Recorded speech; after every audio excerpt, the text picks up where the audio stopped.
This is Asus X570 laptop. This laptop has come to me for repair.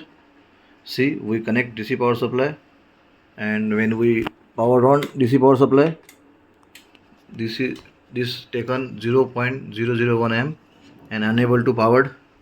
When we check in board, there is shorting. This is charging IC short. Second MOSFET short, and charging MOSFETs also short.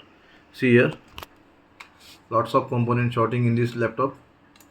We have to replace all these components. This is a charging IC, this is a top bottom MOSFET, and this is a first MOSFET.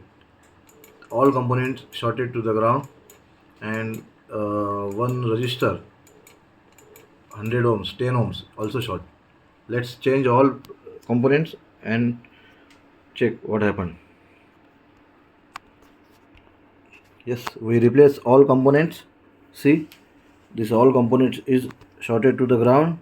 Charging IC, first MOSFET, charging MOSFET, discharging and all charging MOSFET, and 100 ohms resistors. See,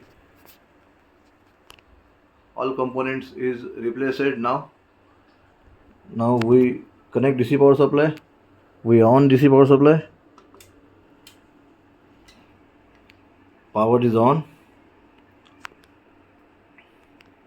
Take on 512 400 300 amp, and display also coming in my pen drive. We have to assemble in board this laptop, and this laptop is ready now. Thank you.